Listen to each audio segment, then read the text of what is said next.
Budidaya ikan air tawar saat ini menjadi bisnis yang sangat menjanjikan. Hal ini tidak mengherankan karena masyarakat Indonesia dikenal sebagai masyarakat yang memiliki tradisi dan budaya gemar makan ikan, sehingga kebutuhan akan ikan di Indonesia termasuk di Bali sangat tinggi. Salah satu jenis ikan air tawar yang memiliki prospek budidaya yang menguntungkan adalah budidaya ikan nila. Ikan nila dikenal sebagai ikan air tawar yang mudah untuk dipelihara. Selain itu, ikan nila sangat mudah berkembang biak sehingga sangat cocok untuk dibudidayakan. Ikan nila memiliki tekstur daging yang lembut dan memiliki kandungan gizi yang cukup tinggi. Beberapa ciri yang dimiliki oleh ikan nila diantaranya bentuk badan pipih ke samping memanjang, mempunyai garis vertikal sepanjang tubuh, memiliki garis-garis pada sirip ekor berwarna merah, dan memiliki mata yang tampak menonjol dan besar dengan tepi mata berwarna putih. Ikan nila memiliki kemampuan adaptasi yang tinggi dan toleransi terhadap kualitas air pada kisaran yang lebar. Bahkan pada lingkungan yang ekstrim sekalipun, karena sering ditemukan hidup normal pada habitat-habitat di mana jenis ikan air tawar lainnya tidak dapat hidup. Untuk memulai berbudidaya ikan nila ada beberapa faktor penting yang harus diperhatikan, meliputi pemilihan benih, persiapan kolam, pemberian pakan, hingga penanganan penyakit. Pemilihan benih merupakan faktor penting yang menentukan tingkat keberhasilan budidaya ikan nila. Untuk hasil maksimal, sebaiknya gunakan benih ikan berjenis kelamin jantan, karena pertumbuhan ikan nila jantan 40% lebih cepat daripada ikan nila betina. Budidaya ikan nila secara monoseks lebih produktif dibanding campuran, karena ikan nila mempunyai sifat gampang memijah, sehingga bila budidaya dilakukan secara campuran, energi ikan akan habis untuk memijah dan pertumbuhan bobot ikan sedikit terhambat. Hal berikutnya yang perlu diperhatikan adalah pembuatan kolam untuk pembesarannya. Budidaya ikan nila bisa menggunakan berbagai jenis kolam, mulai dari kolam tanah, kolam semen, dan kolam terpal. Dari sekian jenis kolam tersebut, kolam tanah paling banyak digunakan karena cara pembuatannya cukup mudah dan biaya konstruksinya lebih murah. Beberapa keunggulan lain dari kolam tanah adalah bisa menjadi tempat tumbuh berbagai tumbuhan dan hewan yang bermanfaat sebagai pakan alami bagi ikan, sehingga bisa mengurangi biaya pembelian pakan buatan atau pelet. Untuk memulai budidaya ikan nila di kolam tanah, perlu langkah-langkah persiapan, mulai dari penjemuran, pembajakan tanah, pengapuran, pemupukan, hingga pengairan. Langkah pertama yang dilakukan adalah pengeringan dasar kolam. Kolam dikeringkan dengan cara dijemur. Penjemuran biasanya berlangsung selama 3-7 hari, tergantung kondisi cuaca. Setelah itu, lakukan pemupukan. Gunakan pupuk organik sebagai pupuk dasar. Jenisnya bisa pupuk kompos atau pupuk kandang. Tujuan pemupukan adalah untuk memberikan nutrisi bagi hewan dan tumbuhan renik yang ada di lingkungan kolam, sehingga hewan atau tumbuhan tersebut bisa dimanfaatkan sebagai pakan alami ikan. Langkah selanjutnya adalah pengairan yang dilakukan secara bertahap. Setelah proses pengairan, dilanjutkan dengan proses penebaran benih ikan nila. Sebelum benih ditebar, hendaknya melewati tahap adaptasi terlebih dahulu, gunanya agar benih ikan terbiasa dengan kondisi kolam, sehingga resiko kematian benih bisa ditekan.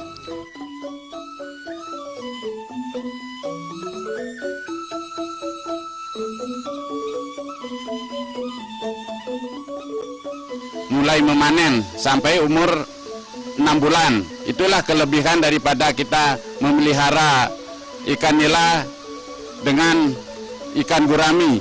Begitu juga untuk udang galah, waktunya juga sangat panjang karena sekarang ada kendala di bidang pembenihan udang galah, yaitu masalah inbreeding, kerdil, sehingga masa panennya agak lambat.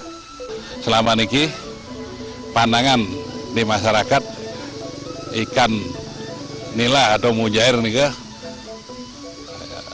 kesatnya tulang-tulang aja. Padahal sebenarnya tidak begitu. Kalau kita tinjau secara detail, kita pelajari tentang ikan nila, dari sisi rasa tidak akan kalah enak dari ikan-ikan lain, baik itu gurami, bawal, ataupun ikan-ikan lainnya. Ada proses-proses, di dalam proses-proses standar di dalam pemeliharaan ikan air tawar, yaitu persiapan kolam, dari pengeringan lahan, sampai ke pemupukan, sampai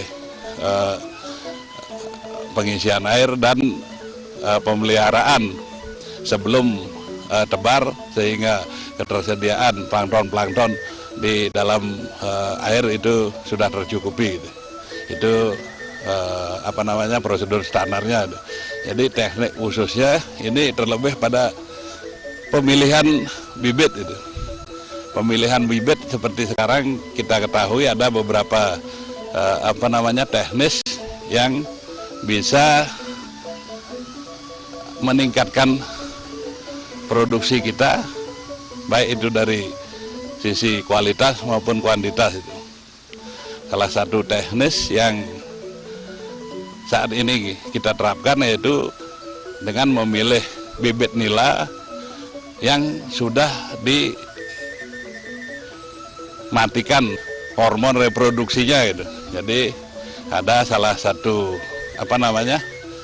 teknik pemberian hormon itu, sehingga nila tidak akan berreproduksi selama kurang lebih 6 bulan itu. Jadi sangat pas siklusnya sampai satu siklus panen gitu. Dengan dengan trik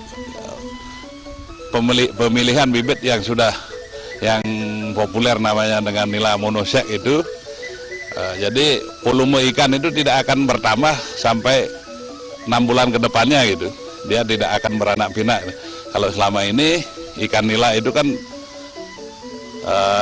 kalau tidak dimandikan hormon reproduksinya, dia umur 3 bulan sudah beranak pinak itu. Jadi akan menghambat pembesaran daripada ikan itu sendiri itu. Ya, dengan adanya pemilihan bibit yang monosek itu, dalam jangka 6 bulan kita akan mendapatkan ikan yang lebih besar dari standar biasanya itu. Jadi dari sisi kuantitas itu akan sangat menguntungkan kalau kita tinjau dari sisi ekonomisnya gitu. Yang kita gunakan di budidaya nila adalah yang berjenis terapung itu, baik itu yang 788-1-3, 788-1-4 ini untuk produksi primanya itu.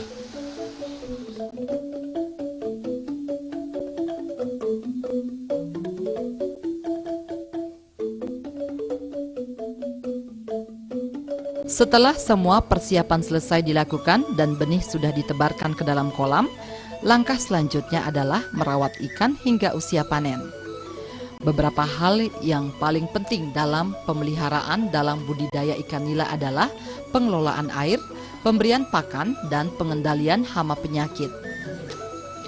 Pengelolaan air perlu dilakukan agar pertumbuhan budidaya ikan nila menjadi maksimal. Usahakan kolam berada pada pH 6-7. Bila kolam sudah banyak mengandung NH3 dan H2S yang ditandai dengan bau busuk, segera lakukan penggantian air. Caranya dengan mengeluarkan air kotor kemudian menambahkan air baru. Selain pengelolaan air, pengelolaan pakan juga memegang peranan penting dalam membudidayakan ikan nila. Bahkan biaya pakan merupakan komponen paling besar dalam budidaya ikan nila. Untuk pakan ikan nila dapat diberikan pakan berupa pelet dengan kadar protein 20-30%. Umumnya ikan nila membutuhkan pakan sebanyak 3% dari bobot tubuhnya setiap hari. Pemberian pakan bisa dilakukan pada pagi dan sore hari setiap 2 minggu sekali. Setelah pengelolaan pakan, pengendalian hama dan penyakit menjadi sektor penting untuk hasil yang maksimal dalam budidaya ikan nila.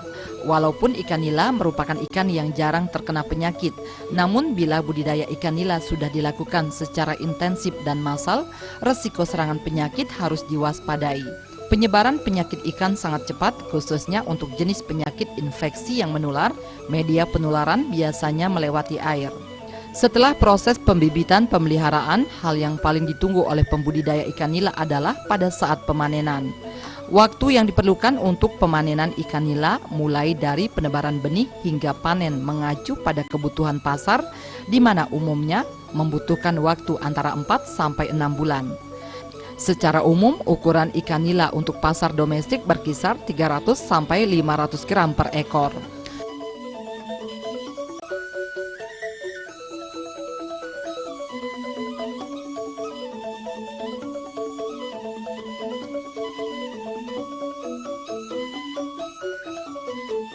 Salah satu kelompok pembudidaya ikan nila adalah kelompok pembudidaya ikan Minamurti Dusun Sarenkau, Desa Budakeling, Kecamatan Bebandem, Karangasem. Kelompok yang berdiri pada tahun 2001 ini telah menjadi kelompok yang sangat aktif dalam membudidayakan berbagai jenis ikan air tawar seperti budidaya ikan gurami, udang galah, dan ikan nila. Dengan jumlah anggota sebanyak 18 orang, kelompok pembudidaya ikan Minamurti telah berhasil membudidayakan berbagai jenis ikan yang dipasarkan ke berbagai daerah di Bali.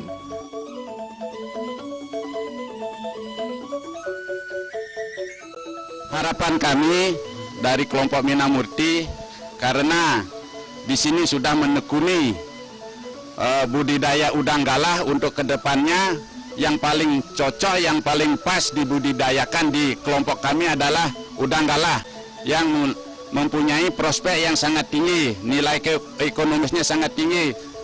Sekarang harga udang galah senilai 85 per kilogram. Ikan nila, kalau kita tinjau dari sisi tekstur dagingnya itu paling lembut di antara jenis ikan itu.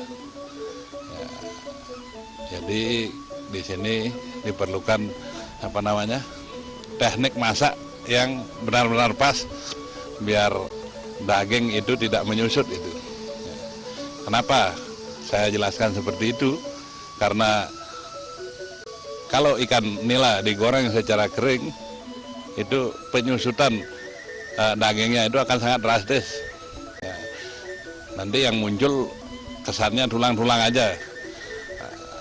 Dan selama yang sudah lewat meniki, mungkin masyarakat Bali pada umumnya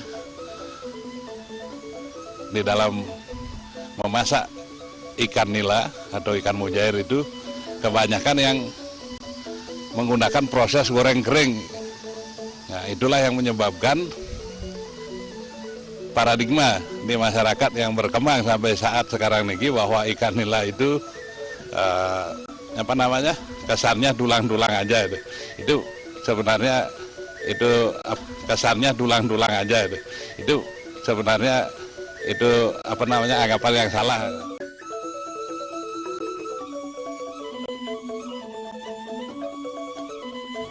Nah, hobis, dengan melihat tayangan ini, kami harapkan pengetahuan Anda dapat lebih meningkat, khususnya tentang budidaya ikan air tawar. Jika Anda seorang yang kreatif, bisnis budidaya ikan air tawar bisa menjadi bisnis yang menjanjikan untuk Anda.